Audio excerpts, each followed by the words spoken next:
So what is an elected strongman, which is what you're talking about in this book, as opposed to, say, a dictator?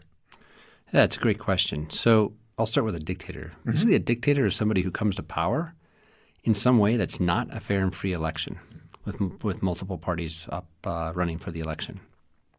Elected strongmen are those who are coming to power for the first time in a fair and free election, but then subsequently decide to do things to the government, to the way the democracy is run, to undermine that. And it could go all the way to the point where they undermine democracy to the extent that it collapses or there's no longer fair and free elections for the chief executive of the country. Mm-hmm. So it's an important distinction that they're elected.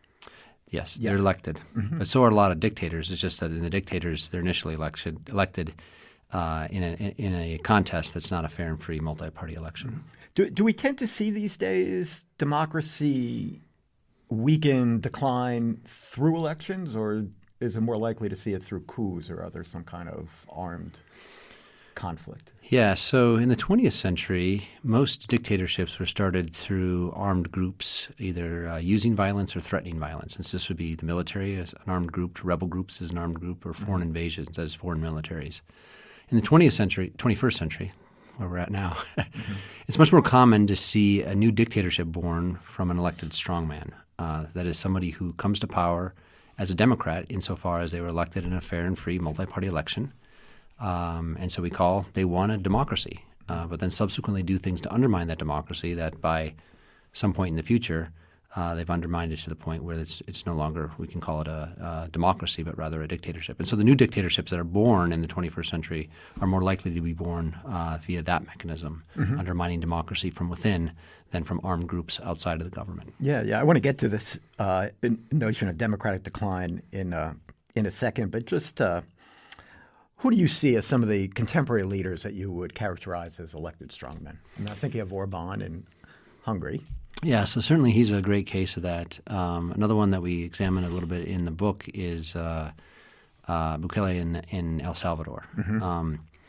But the first ones sort of to arise on the scene, if you will, back in the 20th century were folks like Marcos in Philippines, Fujimori in Peru, and Hugo Chavez in Venezuela. Mm-hmm.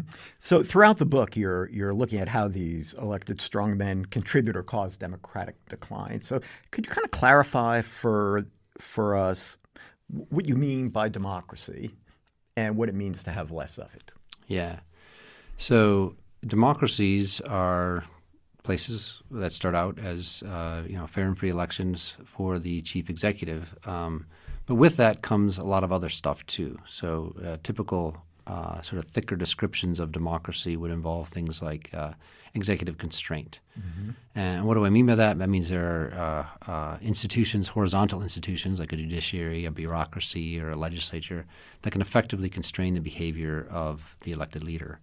It could be a vertical constraint where you have civil society organizations or voters ultimately via the threat of voting out the bums out of office that constrain the leader's behavior while in office. Mm-hmm.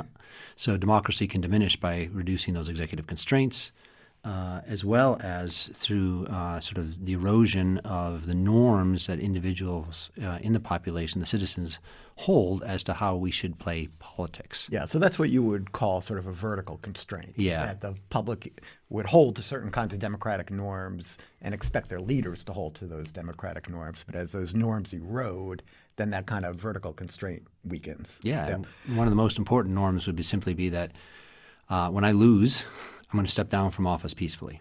Yes. Democracy means parties lose. Yes. And the horizontal constraints, I mean, in the American case, we often think of checks and balances as being horizontal constraints. And so as democracy declines or erodes, we hear different kind of terminology for it. Those horizontal and vertical constraints are essentially being weakened or attacked. That's correct, yeah.